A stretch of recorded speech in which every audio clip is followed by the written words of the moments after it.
திருச்செந்தூர் கோயிலும் இப்படியா அப்படிங்கிற மாதிரி தான் இருந்துச்சு. ஸோ என்ன நடந்துச்சுன்னு தெரிஞ்சுக்க இந்த வீடியோ ஸ்கிப் பண்ணாமல் ஃபுல்லாக பாருங்கள். ஸோ ரீசெண்டாக எங்கள் பையனுக்கு மொட்டை போடுறதுக்காக திருச்செந்தூர் கோயில் போயிருந்தோம். ஸோ மொட்டைலாம் போட்டு துலாபாரம்லாம் கொடுத்துட்டு நாங்கள் கோயிலுக்குள்ளே போக ஆரம்பித்தோம். உள்ளே போன அப்புறம் தான் பார்த்தோம் எல்லா சைடும் கன்ஸ்ட்ரக்ஷன் ஒர்க் நடந்துக்கிட்டே இருக்குது. கடல் சைடும் கன்ஸ்ட்ரக்ஷன் நடக்குது, கோயில் சைடும் நடந்துகிட்டே இருக்குது. ஸோ எங்கே பார்த்தாலும் கயிறுங்கட்ட மெஷின்ஸ் எல்லாமே தொங்கிட்டே இருந்துச்சு. சரி அதெல்லாம் பிரச்சனை இல்லைங்க, சரி ஓகேன்னு சொல்லிட்டு உள்ளே போகிறப்ப பேரண்ட்ஸ் எல்லாமே சீனியர் சிட்டிசன் லைனில் உள்ளே போனாங்க.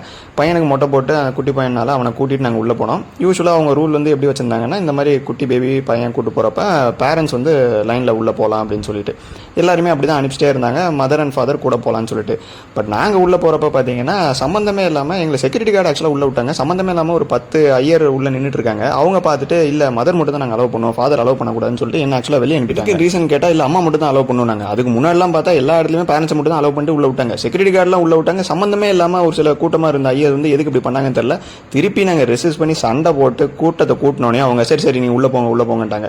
ஸோ எதுக்கு அவங்கெல்லாம் அப்படி பண்ணுறாங்க, எதுக்கு அங்கே இடத்துல நிற்கிறாங்க அப்படின்னே தெரில. ஸோ ஒரு வழியாக போராட்டத்துக்கு அப்புறம் தான் நாங்கள் கோயிலுக்குள்ளே போனோம். இப்போ ரீசன்ட் டைமில் எல்லாரும் பார்த்துருப்பீங்க திருச்செந்தூரில் பல இடங்களில் என்னென்ன பிரச்சனைலாம் நடக்குதுன்னு சொல்லிட்டு. அதில் இதுவும் ஒரு பிரச்சனையாங்கிற மாதிரி தான் இருந்துச்சு. ஸோ நீங்கள் திருச்செந்தூர் கோயில் போனப்போ எதுவும் இந்த மாதிரி பிரச்சனையை ஃபேஸ் பண்ணியிருந்தீங்கன்னா கமெண்ட்ஸில் மறக்காமல் சொல்லுங்கள். See you in the next video. Tada, bye bye.